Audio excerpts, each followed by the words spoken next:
নমো ভগবতে বাসুদেবায়। বন্ধুরা, আপনাদের সকলকে জানাই আজ সর্বশ্রেষ্ঠ একাদশী, পদ্মিনী একাদশী।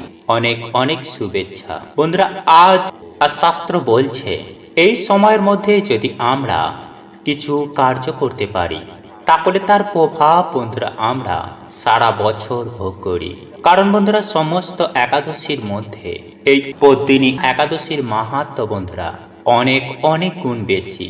কারণ আজকে রাতেই বন্ধুরা ভগবান শ্রীকৃষ্ণ পরমেশ্বর রূপ ধারণ করে প্রত্যেকের বাড়িতে আসেন। তাই আজকে রাতে যারা এই শব্দ মুখে আনে বা বলে ঘুমায় এবং সামান্য এই জিনিসটি যারা আজকে রাতে বালিশের নিচে রেখে ঘুমায়, তাদের ওপর সারা বছর পরমেশ্বর ভগবান শ্রীকৃষ্ণ ও মা লক্ষ্মীর কৃপা সদা সর্বদাই বিরাজ করে। তাই অবশ্যই অবশ্যই কিন্তু বন্ধুরা আপনারা আজ রাতেই ঘুমানোর আগে সামান্য এই কার্যটি কিন্তু আপনারা করতে একদম ভুলবেন না। বন্ধুরা, আজকের এই দিন একটি বিশেষ দিনের মধ্যে অন্যতম। এই দিনে বহু দুর্ভাগ্য সৌভাগ্যে পরিণত হয়। কারণ বন্ধুরা, এই বিশেষ দিনে বহু দেবদেবী আমাদের এই ধরাধামে আবির্ভাব হন। তাই যদি বন্ধুরা আপনারা আপনাদের মনের বাসনা এইভাবে ঈশ্বরকে জানাতে পারেন, তাহলে তা ঈশ্বরের কৃপায় অবশ্যই অবশ্যই পূর্ণ হবে। কারণ কিছু কিছু কর্ম বন্ধুরা আমাদের বন্ধ ভাগ্য খুলে দেয়। তাই আজ রাতে ঘুমানোর আগে অবশ্যই এই কার্যটি করতে একদমই ভুলবেন না। তাই এই প্রসঙ্গে বিস্তারিত জানার আগে আপনাদের বলে রাখি, আপনি যদি আমাদের এই চ্যানেলে নতুন হয়ে থাকেন তাহলে চ্যানেলটি অবশ্যই সাবস্ক্রাইব করুন এবং পাশে থাকা নোটিফিকেশন বেল আইকনটি ক্লিক করুন। কারণ আমি বিভিন্ন প্রকার তন্ত্র মন্ত্র বশীকরণ, টোটকা, বাস্তু টিপস, জ্যোতিষশাস্ত্র, পুজো আরাধনা এবং ব্ল্যাক ম্যাজিক করা নিয়ে নিত্য নতুন ভিডিও আপলোড করে থাকি, যা প্রয়োগ করার মাধ্যমে আপনার জীবনে থাকা সকল প্রকার সমস্যার সমাধান হয়ে যাবে। চলুন এবার মূল আলোচনায় প্রবেশ করা যাক। তবে মূল আলোচনায় প্রবেশ করার আগে আপনারা যদি ভগবান বিষ্ণু এবং মা লক্ষ্মীর আশীর্বাদ কৃপা লাভ করতে চান তাহলে জয় লক্ষ্মী নারায়ণের জয় লিখে কমেন্ট অবশ্যই করবেন। বন্ধুরা, আপনারা দেখবেন এমন কিছু দোষ আমাদের জীবনে লেগে যায় যা অনেক পুজো পাঠ করা সত্ত্বেও তা কিছুতেই দূর হয় না। আর এর কারণ অনেক কিছুই হতে পারে, যেমন দেবতাদের অভিশাপ বা নেগেটিভিটির সমস্যা বা কারোর অভিশাপ আপনাদের পরিবারে লেগে গেছে। বন্ধুরা, এর মধ্যেই দেবতাদের অভিশাপ সহজে কিন্তু যায় না। যেমন ধরুন, প্রাচীনকালে কোনো মন্দিরে আপনাদের কোনো পূর্বজ কোনো মানসিক করেছিলেন বা আমাদের কোনো পূর্বজের কারণে সেই মন্দিরের কোনো ক্ষতি হয়ে যায়। আর এই কর্মের ফল বন্ধুরা আমাদের পুরো পরিবারকেই কিন্তু ভোগ করতে হতে পারে। যেমন দেখবেন কোনো পরিবারে কোনো আয় উন্নতি হয় না, পরিবারে ছাড়াছাড়ি, সারাদিন বাড়িতে ঝামেলা, সন্তান হয় না, বিয়ে হয় না, মনে হয় বাড়িতে যেন কোনো প্রাণীই নেই। তাহলে এর মানে বন্ধুরা দেবতাদের কৃপা আপনাদের পরিবারের ওপরে নেই। পরিবারে অকাল মৃত্যু, যাতেই হাত দেন তাতেই লস। তাই বন্ধুরা, যদি আপনারা এমন কিছু সমস্যা ভোগ করে থাকেন তাহলে অবশ্যই বন্ধুরা এর থেকে বেরোনোর জন্য কিছু উপাচার করার দরকার। কারণ বন্ধুরা, মানুষ শুধু এই ভৌতিক জিনিসকেই দেখতে পায়, এর পেছনে কি কারণ রয়েছে মানুষ অনুমানও করতে পারে না। তাই প্রাচীনকালে গুরুই আমাদের মার্গদর্শন করাতেন, কিন্তু বর্তমানে বেশিরভাগ মানুষের যেহেতু গুরু নেই, ফলে মানুষ ধীরে ধীরে এই সব সমস্যায় জড়িয়ে তার জীবন নরক হয়ে ওঠে।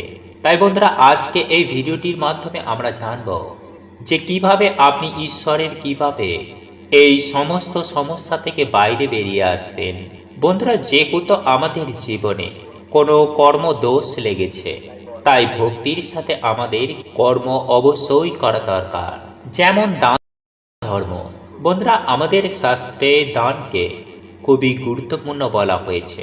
কারণ বন্ধুরা, এই কাজ করার মাধ্যমে আপনি তাদের আশীর্বাদ প্রাপ্ত করেন।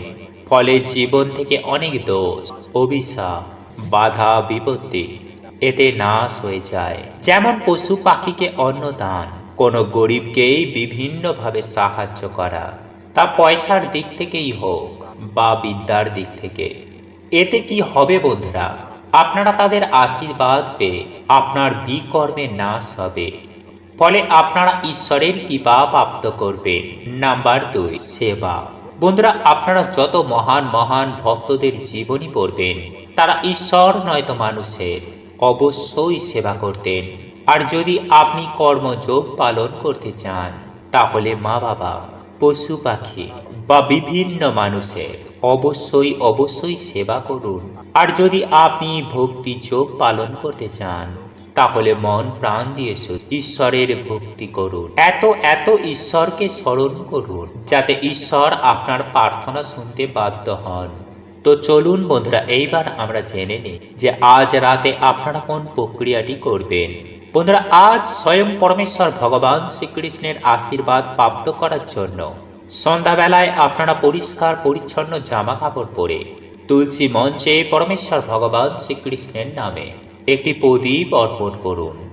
তারপর আপনারা বাড়িতে যেমন সন্ধ্যা দেন, ঠিক তেমনই সন্ধ্যা দেবেন।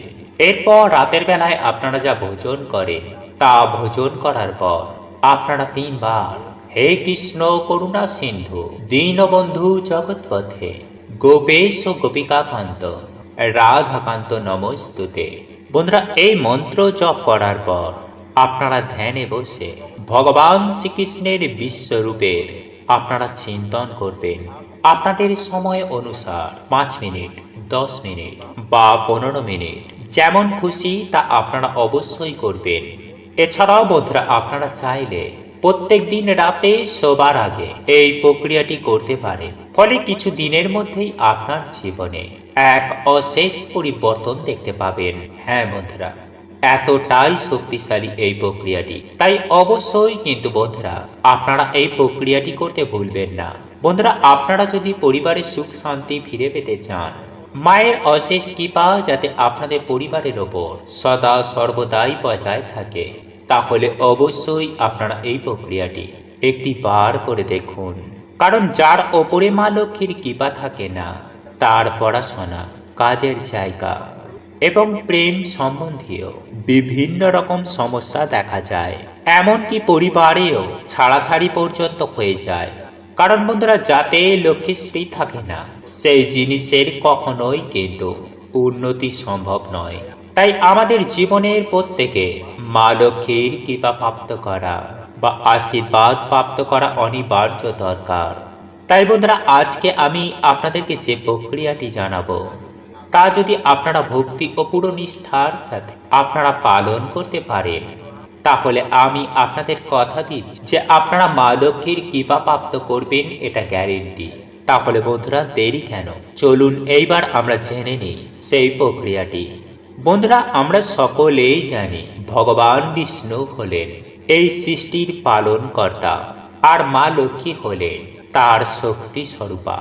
তাই এই বিশ্ব ব্রহ্মাণ্ডে যত ডাইমেনশন আছে, এই সব কিছুরই শ্রী হচ্ছেন স্বয়ং মা লক্ষ্মী।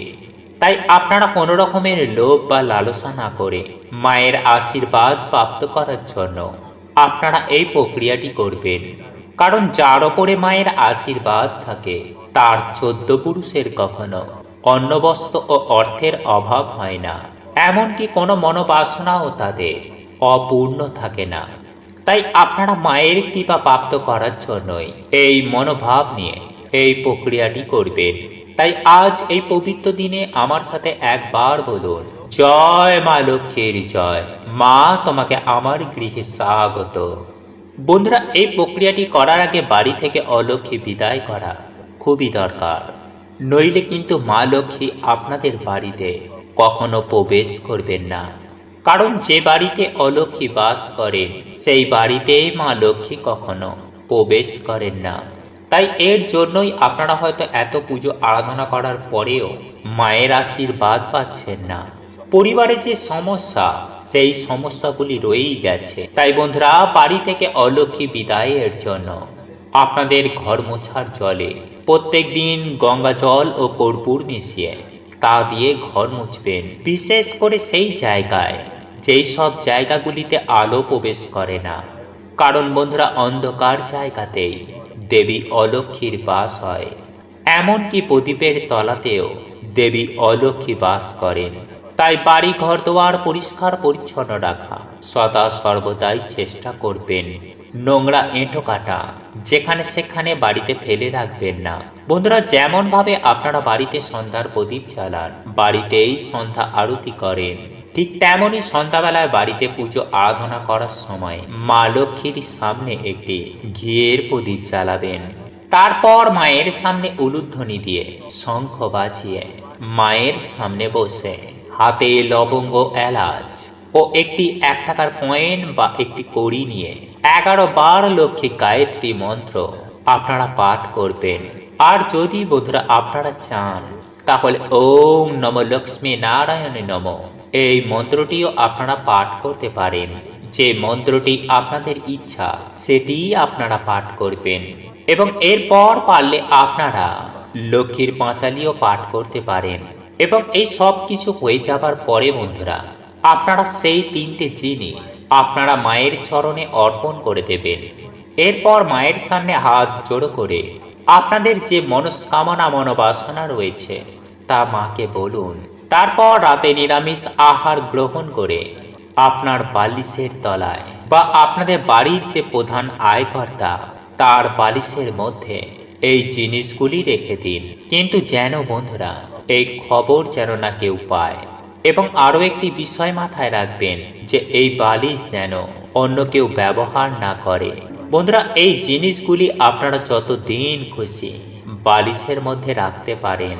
এরপর আপনাদের মনস্কামনা ও মনোবাসনা পূর্ণ হলে বাড়িতে মা লক্ষ্মীর পুজো দিয়ে বা সত্যনারায়ণের পুজো দিয়ে সেই জিনিসগুলি আপনারা কোনো জলাশয়ে ভাসিয়ে দেবেন।